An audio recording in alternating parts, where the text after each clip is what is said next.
Bismillahirrahmanirrahim. Assalamualaikum, selamat sejahtera semua. Okey, pada minggu lepas ataupun pada pembentangan yang sebelum ni, saya dah tunjukkan macam mana kita nak melakukan aktiviti jualan atas talian. Kita dah tengok juga apa produk-produk yang boleh dijual di atas talian serta ciri-ciri yang boleh bersesuaian untuk kita jual produk atas talian serta beberapa langkah untuk kita membuka kedai secara atas talian. Jadi untuk kali ini kita akan belajar pula mengenai alat pemasaran atas talian. Okey. Untuk kali ini kita akan fokus kepada 5 subtopik ataupun subkriteria. Yang pertama kita akan lihat apa itu online sale collateral. Seterusnya penentuan dan penyelarayan harga produk. Ketiga, prosedur menyediakan online sale collateral. Dan akhir sekali, seterusnya adalah frequently asked question. Dan seterusnya adalah cara promosi produk atas talian. So, untuk 5 tajuk ni, kita akan belajar dalam tajuk sekali inilah, iaitu alat pemasaran secara atas talian.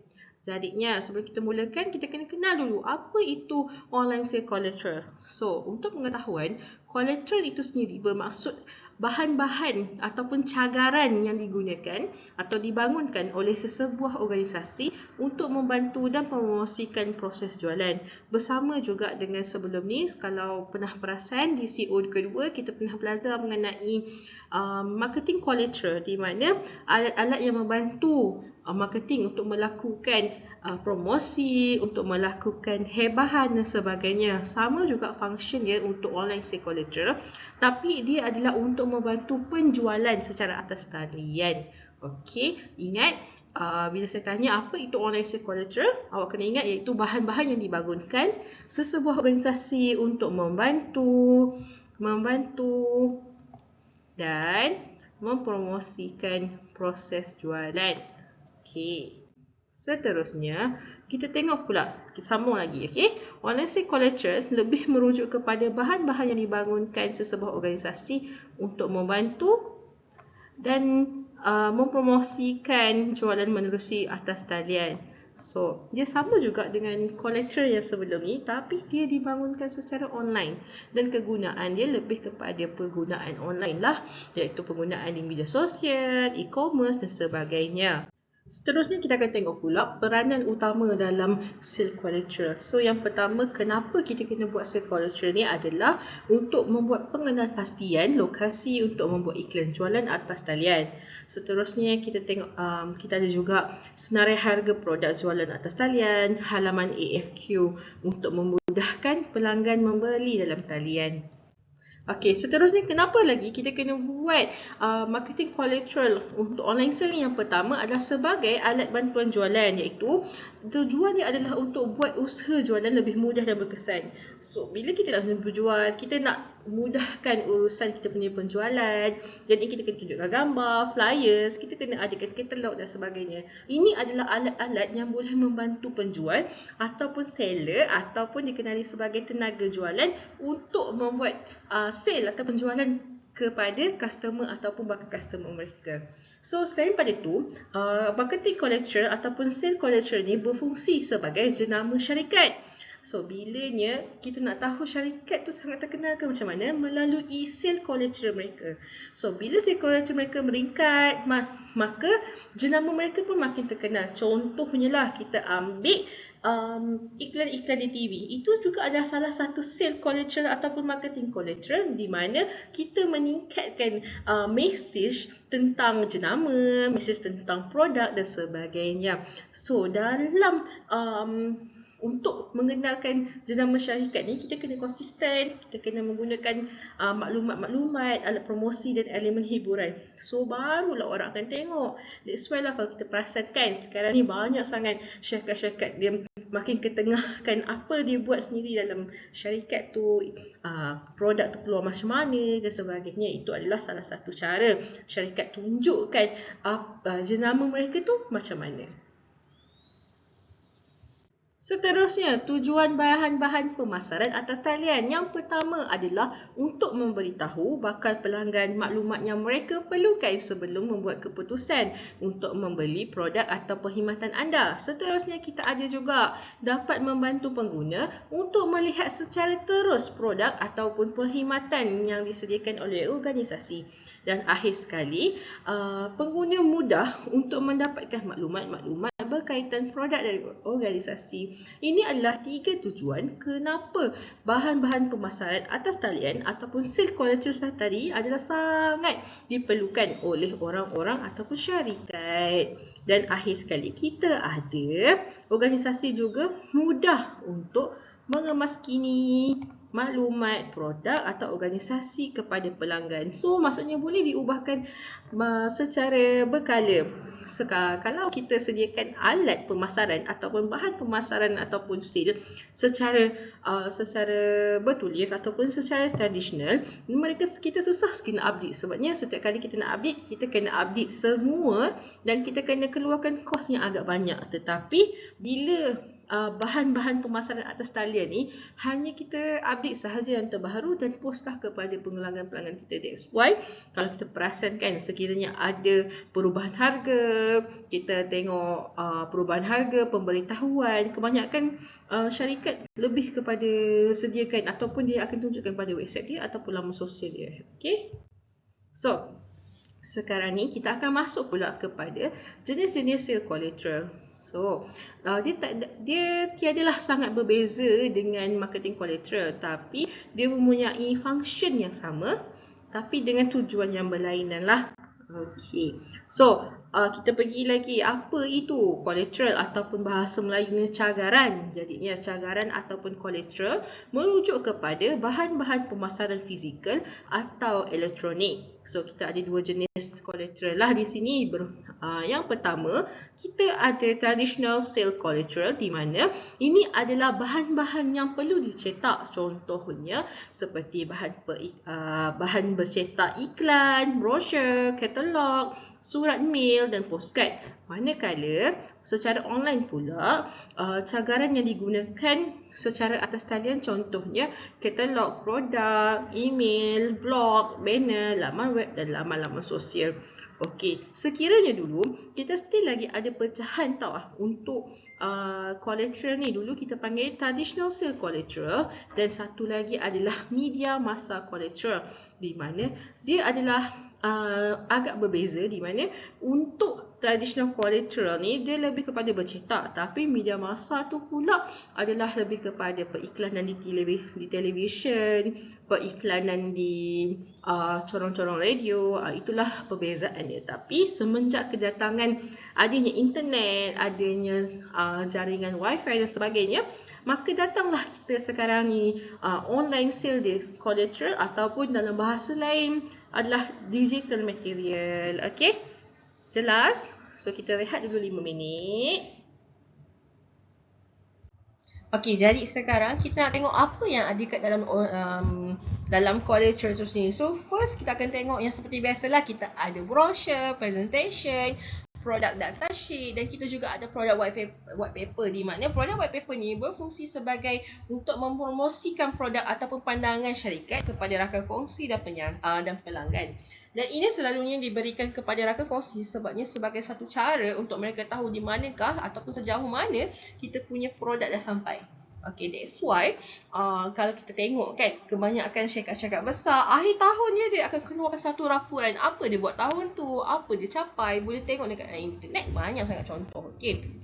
So, apa dia kriteria yang baik bila kita buatkan sale collateral? Yang pertama, mestilah reka bentuk visual yang menarik. Kenalah eye sketching, orang kata. Ada yang suka minimalis, ada yang suka estetik dan sebagainya. Itu adalah salah satu cara macam mana pemasar nak tarik pelanggan untuk dapatkan peniaga. Okey, seterusnya kita ada maklumat perlu dijelaskan supaya bakal pembeli boleh faham. Di mana setiap kita punya produk kita kena jelaskan, tak perlulah kita buat dalam bentuk karangan ke apa ke, cuma bullet point dan sedikit penjelasan tentang produk. Tak perlulah kita adakan sebanyak-banyaknya, tak perlu. Okey. Seterusnya kita ada cara yang jelas. Cara yang jelas untuk menempah. Bila kita buat sales collateral, bila kita buat marketing collateral, selalunya kita kena letak macam mana orang nak hubungi kita. Sebabnya bila kita tak letak, orang tak tahu nak call macam mana, nak order macam mana, nak dapatkan di mana. That's why lah setiap kali buat sales collateral, tak kira lah banner ke, banting ke, brochure ke, white paper ke, mestilah ada bahagian CTA ataupun call to action di mana pelanggan-pelanggan ni boleh buat pembelian menggunakan CTA ataupun nombor telefon ataupun website yang anda berikan. Okey? Seterusnya kita tengok maklumat perlu dijelaskan supaya bakal pembeli tak keliru. Kenalah jelaskan sedikit apa dia sebenarnya produk yang awak beli ni. Okey? So, ini adalah lokasi ataupun tempat untuk kita letakkan kita punya online collateral. Contohnya ni adalah website, kita ada blog, kita ada banner, nampak tak ada banner kat atas ni. Sorry, ada banner, kat sini ada banting, kat sini pun ada banner besar untuk website tu sendiri. Sebenarnya istilah banner dengan banting ini boleh digunakan di dalam online jugalah, walaupun kita tak boleh pegang, walaupun kita tak boleh rasa, tapi dia punya kita panggil dia punya persamaan tu sama je. Okey? So, kita ada juga online banner. Ini adalah online banner lah ni. Nampak tak sepanjang panjang ni? Ini adalah online banner di mana function dia adalah untuk memberitahu dekat pengguna, oh ini adalah syarikat apa. Dan kalau korang tengok dekat tepi ni, dia ada satu butang di mana switch now. Maksudnya tukar sekarang. Macam mana tukar tu? Adalah dia punya Celcom apps. Dia ada dekat mana nak dapat lah macam tu. Sama juga dengan online advertisement ataupun online video advertisement. Tengok tak dekat tepi ni dia ada build a website. So dia kata shop now kat tepi ni. Itu adalah semua dikira CTA. Macam yang kita kata tadi, apa kriteria yang baik adalah di mana kena ada CTA, call to action. Macam mana pelanggan awak nak dapatkan produk awak tu. Inilah cara dia. Okey, seterusnya kita ada e-katalog. E-katalog ni macam korang tengok kat IKEA tu, bila korang nak beli kan, IKEA ada scan. Oh, ni katalog dia. Oh, hari ni sale, tengah sale apa. Selalunya katalog ni kita bagi dekat dalam satu paper kan. Tapi dengan adanya kewujudan platform online, platform website, so ini adalah membantu mana-mana peniaga, mana-mana syarikat untuk membuat, dan masa yang sama korang boleh kita boleh panggil apa, kita boleh tengok dekat dunia lain ataupun kita boleh tengok dekat tempat lain. Okay, so kita juga ada search engine optimization ataupun SEO, SEO, di mana SEO ni berfungsi untuk kita dapatkan carian pertama. Kenapa nak kena ada carian pertama ni, Miss? Kenapa kita nak kena buat pastikan syarikat kita dikenali? Okey. Bila keluarnya SEO, bila syarikat kita keluar tu, kita tulis tudung. Tudung ada banyak jenis tau. Bukan tudung 1, 2, 3 jenis tudung dia. So, untuk kita nak ketengahkan produk kita, apa yang kita boleh buat adalah kita bayar orang untuk buat SEO ni, ataupun kita boleh buat sendiri dengan cara adalah apps dia, adalah Google advertisement dan sebagainya. So, macam mana korang nak tahu search engine optimization ni berfungsi adalah bila korang type nama korang, tulislah Miss Ada, tiba-tiba Miss Ada cantik apa semua kan. Itu adalah salah satu macam mana korang nak tahu korang punya syarikat ataupun korang punya produk tu dikenali. Bila selalunya manusia dia akan tertarik dengan first click. Maksudnya dia akan, tak ada orang yang akan baca bawah, dia akan baca 1, 2, 3, oh nak tekan yang ni lah. That's why lah kenapa kalau korang tengok kan syarikat-syarikat besar, dia sanggup kalau korang tulis sahaja keyword telco, nanti dia ada banyak advertisement, Celcom lah, Maxis lah. Itu adalah salah satu cara macam mana syarikat ni nak ketengahkan dengan keyword telco itu sendiri. Okay. Okey, jadinya sekarang ni kita nak tengok pula prosedur menyediakan online sale collateral, di mana apakah prosedur yang pertama ataupun apakah cara untuk kita nak buat online sale collateral ni. So, sekarang ni kita tengok komponen yang perlu ada bagi menghasilkan laman web. Perniagaannya menguntungkan. Maksudnya macam mana kita nak buat website ni. Kita nak buat website untuk pastikan orang beli. Yang pertama, kita ada maklumat tentang produk yang dijual, halaman untuk dihubungi, halaman tentang kami, terma dan syarat, polisi syarikat, soalan lazim, jaminan syarikat, blog, media sosial. Ini adalah lebih kurang apa yang diperlukan dalam satu blog. Dan ada lagi, kita kena ada kaedah pembayaran. Awak dah buat blog ni tapi tak ada kaedah pembayaran. Macam mana orang nak beli kan? Seterusnya, kena ada galeri gambar dan video, kena ada borang pendaftaran ahli sekiranya awak ada ahli. Contoh macam Watson punya website kan, awak boleh login dengan awak punya nombor telefon, dengan awak punya password untuk dapatkan diskaun member macam tu. Okay. Seterusnya, sistem kategori, promosi atau update terkini, sistem tracking, sistem affiliate dan sistem borang pertempahan. So, ini adalah semuanya bila kita nak buat satu website. Kita cuba ambil yang dekat. Contohnya Shopee. Okey, untuk Shopee kita boleh nampak kan, dia mula-mula awak cari barang, dia ketengahkan barang. Kalau nak beli, ada satu platform beli. Masukkan email, masukkan nama, alamat dan sebagainya. Seterusnya ada sistem nak pembayaran. Awak boleh check awak punya produk tu dah sampai mana, dah sampai kat mana. Dan ada juga sistem tracking. Ada pula share pula tu kan. Itu adalah lebih kurang kepada affiliate lah, di mana awak bekerja, awak memberi review, awak menjual benda tu tanpa awak ada barang tu. Awak hanya promosikan saja. Itu adalah affiliate. Awak ajak orang untuk cuba ataupun rasai sendiri produk tu. Dan kita ada sistem borang tempahan lah, sama dengan Shopee juga. Dan baru-baru sama dengan TikTok kan. TikTok pun dah menghasilkan satu sistem yang lebih kurang dengan laman web yang dapat menguntungkan perniagaan ni. Okey. So, sekarang ni, bila kita dah tahu kita nak produk apa, kita nak keluarkan apa, so mesti kita ada nak tentukan harga. Okey. Dalam penentuan harga ni, kita akan belajar beberapa perkara, iaitu macam mana kita nak formula untuk letakkan harga untuk satu produk. So, dalam tajuk ni, selalunya pelajar akan macam confused sikit. Ni nak letak apa ni? Macam tu. Okay. So, kita akan tengok dulu apa yang sepatutnya kita tahu pasal penentuan harga dan penyaraian harga ni. Dia tidaklah berbeza sangat dengan yang offline, tapi dia berbeza sebabnya dari kos. Kita boleh tengok dia berbeza daripada tempat. Sebabnya bila online kita tak perlukan kedai, cuma kita perlukan store dan tempat tu sendiri. Okay. So, yang pertama kita akan tengok dulu, bagi pengguna, harga ialah nilai pertukaran sesuatu produk yang dipersetujui oleh oleh penjual dan pembeli dalam satu transaksi. Maksudnya, harga ni adalah apa sahaja amount yang awak dan awak punya seller setuju untuk amount tu. Okey, seterusnya kita ada bagi penjual, harga ialah satu sumber pendapatan yang dihasilkan melalui jualan. Maksudnya harga ni lah yang bagikan dia orang pendapatan setiap bulan. Okey. Seterusnya, harga membantu pembeli membuat keputusan tentang bagaimana mendapatkan utility yang diharapkan daripada setiap belian dibuat. That's why lah kita kena tahu berapa persen yang kita nak bagikan kepada kita punya syarikat balik. Okey, nanti kita akan belajar, jangan risau. Seterusnya, bagi sesebuah perniagaan, penetapan harga yang betul dapat membantu meningkatkan jualan sekaligus menjadi asas kepada kejayaan sesebuah perniagaan.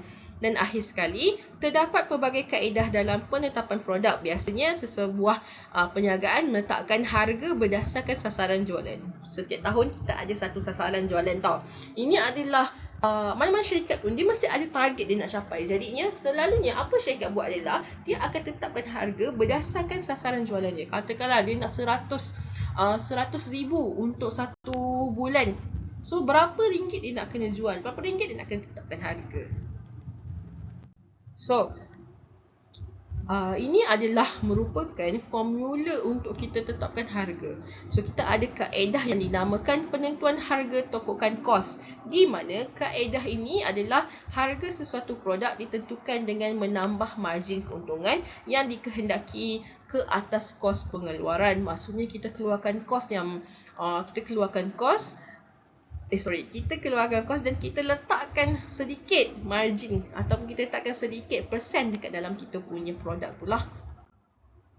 So, dia bagi contoh. Kita kena tengok formula dulu. Okay. Contohnya, seorang pengeluar radio mempunyai kos Dan jangkaan jualan seperti berikut, macam saya kata tadi kan, setiap bulan, setiap tahun dia ada kos ataupun dia ada sasaran dia sendiri. So macam ni dia kata penjual ni ataupun pengeluar ni kos berubah, maksudnya yang berubah setiap tahun atau setiap bulan adalah RM10 sahaja.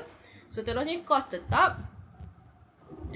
Okey, sekarang ni kita nak tengok pula dia punya formula untuk macam mana kita nak kira kos-kos seunit untuk radio dengan pengeluar ni. So kos dia punya, kita panggil formula dia adalah kos seunit sama dengan kos berubah tambah kos tetap jumlah jualan.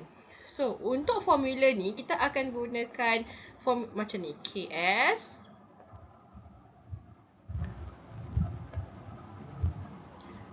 sama dengan KB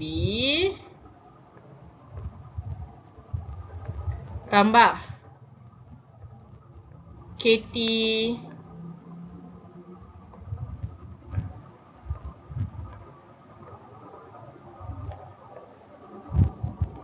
Okey, untuk bahagian jumlah jualan ni, dia bukan bahagi kedua-dua ni, dia adalah bahagi satu sahaja, iaitu dekat JJ ni.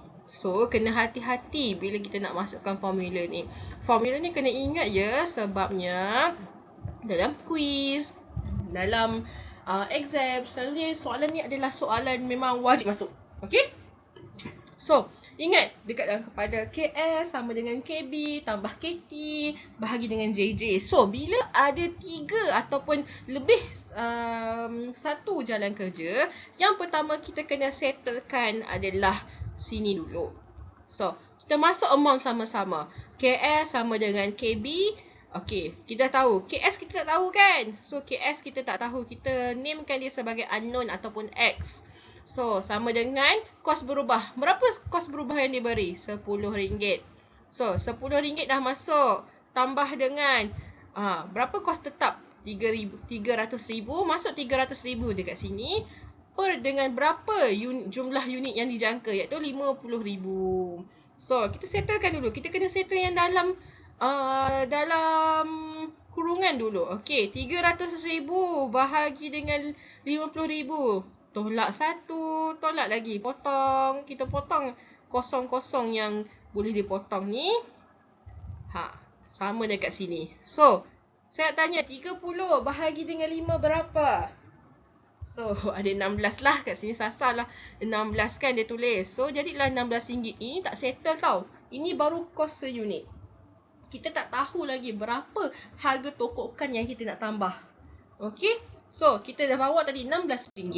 So, kita pergi kat sini pula. Dia kata, sekiranya pengeluar ingin menokok 20% margin keuntungan ke atas jualan, maka harga tokokan ialah, berapa pula harga tokokan? So, ingat, untuk formula harga tokokan secara pendeknya, kita panggil HT ataupun harga tokokan. HT sama dengan KS. Ni berbeza ya. Tadi kita bahagi satu bahagian je kan. Kita bahagi satu je. Sekarang ni kita kena bahagi keseluruhan. 1 tolak untung sasaran atas jualan ataupun dikenali sebagai usage.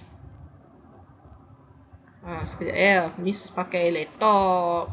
So, lama sikit lah. Okay. So, usage. Jadinya, kalau kita tengok, ini semua yang kita dapat tadi whole number ataupun nombor bulat. So, dia dah bagi kita hint. Dia kata ingin menokok sebanyak 20% margin keuntungan. Maksudnya dia nak tambah keuntungan pada setiap dia punya produk adalah sebanyak 20%. So, macam mana kita nak buat?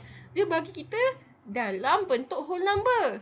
So, kita tak boleh buat lagi kan? So, apa yang perlu buat untuk dapatkan untung sasaran atas jualan ni, korang ambil sahaja 20% ni, tulis kat sini 20%, bahagi dengan 100. Sebab, kenapa 100? Sebab semua persen akhirnya ataupun dia punya penamat adalah 100. So, macam mana kita nak ubah ni? Satu cara adalah korang boleh guna kalkulator. 20 bahagi 100. terus dapat auto jawapan. Ataupun untuk pengetahuan, setiap nombor bulat dekat belakang ni dia ada satu titik rahsia. Okey, jap Miss tukar dulu dia punya warna. Ada satu titik rahsia kat belakang ni. So, titik rahsia ni dia tak tunjuk dekat orang. Sebab apa? Nanti orang confuse. Ni nak kata 20 point berapa ke 20 je. So, that's why lah dia rahsiakan titik ni. So, kita sekarang ni kita nak jadikan whole number. Bila dia whole number, kita kena gerakkan titik rahsia ni pergi ke depan. Macam mana nak tahu berapa gerakan kita nak buat kan? So, tengok dekat bawah. Dekat 100% ni ada berapa titik kosong? 2 kan? So, bila ada 2 titik kosong, ada 2 kosong, korang kena gerakkan 2 tempat titik perpuluhan. 1, 2. Auto lah. Depan ni ada kosong. Okey. So, bila depan ni ada kosong, jadilah 0.2 0.20 kan. Tapi, bila kita dah ada ni, kita tak nak depan ni. Kita tak nak kosong ni. Kita akan ambil 0.2 sahaja. So, tulislah dekat sini 0.2. Miss, macam mana pula kalau dia letak kat situ 23%? Kalau dia kata dekat sini 23%, nak kena buang ke 3 tu? Okey. Kalau dia kata 23%, tak payahlah buang. Korang gerakkan sahaja. 1, 2. Sama juga. So, amount ni korang ambil je balik 0.23. Kenapa Miss suruh buang kosong tu? Sebabnya bila kosong dia tak ada mana pun kan. Dia tak ada function. So, sama je dengan kita ambil 0.2. That's why ambil je 0.2 sekiranya soalan tu bagi korang dalam bentuk 20%, 30%, 40%. Tapi kalau dia bagi korang dalam bentuk 23%, 24%, 105% sekalipun, korang ambil saja whole number yang belakang tu. Okey? Faham? Kalau tak faham, nanti just WhatsApp saya saja. Tak ada masalah. Untuk lebih-lebih keterangan lanjut kan. Boleh je kita buat kelas face to face ataupun kita buat kelas online. Untuk lagikan faham korang. Okey? So, bila kita dah dapat, kita dah tukar persen tadi pergi nombor bulat ataupun whole number, kita tulislah balik kat sini 0.12. Miss, kenapa kena tolak dengan 1? Kenapa tak boleh tolak dengan 2? Sebab kita nak tahu harga seunit yang kita nak tokok. Tadi kita dah kira kos seunit kan? Mestilah kita nak tahu harga seunit berapa kita nak jual untuk satu produk tu. That's why lah dia tolak 1 dekat sini. Okay? Jangan ubah-ubah. Ini adalah dia punya formula. Guna sahaja formula yang diberi. Okay? So, seterusnya bila 1, kita dah bagi 16 per 1 tolak 0.2. Nak selesai yang mana dulu? Okay. Kena sentiasa ingat. Kena selesai yang bawah. Kena selesai yang bawah dulu. Baru boleh selesaikan semua. So, 1 tolak 0.2. 1 tu seakan-akan 10 ya. 10 tolak 2. Mana saya punya kat tangan? Ni, 1 tolak 1 kan. So, jadilah 0.8. So, 16 bahagi 0.8. Cuba tekan kalkulator. Berapa 16 bahagi 0.8 tu? Auto lah dapat 20. Okay. So, tak apa. Nanti kita akan buat. Tapi kita akan buat sama-sama. Macam mana kita nak buat harga tokokan dengan harga kos seunit ni. Okay? Jangan risau. Nampak susah. Tapi bila kita tekan kalkulator, semua dapat. Walaupun Miss ajar cara yang susah-susah ni, jangan fikir, pergi tekan kalkulator pun tak ada masalah. Okay? So, dia kata kat sini, pengeluar akan mengenakan harga RM20 kepada penjual atau orang tengah dan membuat keuntungan sebanyak RM4 seunit. Kemudian, orang tengah akan membuat tokokan harga mengikut keuntungan yang diingini, diperoleh dan seterusnya. So, sebenarnya harga tokokan dengan kos seunit ni adalah dia melibatkan ramai orang lah. Contohnya, awak dah beli produk dekat awak punya pengeluar A. Awak nak jual balik, takkan awak nak jual harga yang sama kan? Mesti awak nak keuntungan. So, harga tokokan ni adalah cara macam mana awak nak dapatkan keuntungan awak tu. Okay? So, next. kita tengok dalam tadi kita tengok kan ada kos tetap lah, ada kos berubah lah. Apa itu kos tetap? Apa itu kos berubah? So, kos tetap dengan kos berubah ni dia merupakan kos ataupun benda yang kita keluarkan. Jadinya kos tetap ni dikenali sebagai overhead. Kos tetap dia tak berubah. Okey? Dia kos tu tak berubah sampai bila-bila tu lah dia punya kos. Contohnya sewa rumah, kereta, premium insurans. Maksudnya sampai bila-bila awak bayar amount tu dia tak akan berubah. Okey. Berbeza pula dengan kos berubah. Kos berubah ni of course lah, nama pun dah berubah. Maksudnya dia akan berubah mengikut kuantiti. Contohnya masa bulan tu awak nak keluarkan 100,000 unit. Selalunya awak keluar 10,000 unit produk je.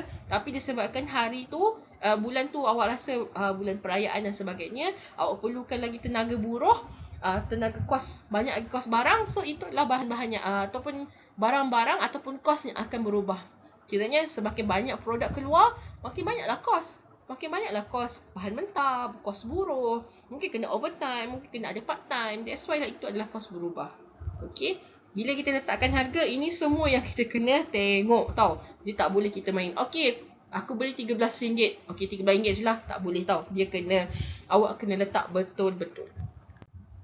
So, sekarang ni tadi kita dah pergi tokokan harga. Kita dah pergi collateral. Sekarang ni kita nak tengok pula satu bahagian di mana iaitu bahagian ni nampak tak penting tapi dia sangat penting untuk menjawab soalan-soalan yang terbuku dalam awak punya perasaan ataupun dikenali sebagai frequently asked question ataupun FAQ. So, apa itu frequently asked question ataupun FAQ? Dia merupakan senarai soalan dan jawapan yang berkaitan dengan subjek tertentu yang menjawab soalan yang sering ditanya oleh pengguna. Bermaksud kita takkan nak jawab benda yang sama kan. Contohnya, berapa shipping? Itu adalah soalan sama. Penat seller nak jawab selanjutnya. Sebagai seorang peniaga, sebagai seorang yang mempunyai produk, apa yang awak boleh buat adalah awak wujudkan FAQ ataupun frequently asked question. So, pernah pergi tak tengok dekat Shopee ke? Soalan yang selalu ditanya, berapa ringgit shipping? Sekiranya barang saya hilang, apa yang saya perlu buat? Itu adalah FAQ. Okay, nanti kita tengok sama-sama apa itu FAQ. So, apa kelebihan kita wujudkan halaman AFQ kepada perniagaan? Yang pertama, kita dapat menjimatkan masa dan wang, kita dapat membantu pengguna untuk mencari maklumat dan akhir sekali membantu meningkatkan jualan. That's why lah kita kena ada FAQ supaya kita nak buatkan kita punya branding tu lagi dipercayai, lagi mudah pelanggan kita nak akses dan sebagainya. So, apa cara kita boleh promosikan produk atas talian kepada pelanggan sasaran kita? So, ini secara general lah. Saya rasa korang lagi advance dalam benda-benda ni guys. Sebenarnya korang lagi tahu aku apa nak buat, macam mana nak tarik pelanggan sasaran, macam mana nak tarik pelanggan untuk beli produk korang. Betul? So, jadi yang pertama, macam mana kita dapatkan pelanggan ataupun macam mana kita nak promosikan produk ni adalah yang pertama, kita kena tahu dulu promosi tu apa. So, promosi adalah aktiviti-aktiviti yang aktiviti yang memberitahu, menarik dan mempengaruhi pengguna tentang kebaikan keluaran dan cuba untuk memujuk pengguna sasaran untuk membeli. Maksudnya, kita buat aktiviti ni untuk pastikan kita punya pelanggan tu ataupun pelanggan sasaran kita tu membeli. Dan kita nak dia orang macam, belilah, jadilah customer kita. Macam tu. Okay, that's why kalau korang tengok dekat TikTok, tak kisahlah TikTok ke FB ke IG sekalipun, Twitter pun banyak je seller-seller yang cuba untuk dekat dengan pengguna-pengguna supaya beli barang dia. Okay, seterusnya, sasaran pasaran merupakan kumpulan pengguna sedia ada ataupun bakal pengguna yang disasarkan untuk membeli produk syarikat perniagaan. So, siapa sebenarnya bakal pengguna ni? Siapa-siapa saja yang tengok awak punya video, yang tengok awak punya produk, itu semua adalah dikira sebagai pelanggan sasaran ataupun kita panggil dia sasaran pasaran. Okay? So, sebelum kita nak buat promosi perniagaan, perlulah kena pasti sasaran mereka dulu. Siapa dia punya pasaran, apa produk dia nak buat. Contohnya nak buat kad kahwin ni, siapa kita nak target? Of course orang yang nak buat kenduri kahwin, yang dah nak kahwin. Jadinya apa package yang sesuai kat mereka. That's why kalau korang nampak selalunya macam package-package perkhidmatan, catering dan sebagainya, mereka akan lebih terapkan apa yang pelanggan pernah boleh lalui dengan menggunakan produk mereka, dengan menggunakan perkhidmatan mereka. Dan kalau korang perasan betapa pandainya teknologi sekarang ni, kalau katakan sekali korang search package perkahwinan, nanti FYP korang, FB korang tu akan keluar lah semua pasal perkahwinan, semua pasal kita panggil apa, promosi-promosi perkahwinan. Kalau tak percaya, korang boleh cuba sendiri. Okay, itu pun sebenarnya adalah salah satu cara macam mana syarikat nak promosi. That's why kalau nampak kan dia ada buat macam sponsored by, itu adalah semuanya cara dia nak promosikan produk atas talian. So kita tahu macam mana kita nak tahu dia tu pelanggan kita. Yang pertama, kita kena selidik dan kena pasti pelanggan sasaran. Kalau dah tahu awak tu jual produk kecantikan, sesuai tak kalau saya kata kita berikan, kita sasarkan pelanggan-pelanggan lelaki kecantikan ni. Bila kita dengar kecantikan, semestinya familiar dengan kita adalah perempuan.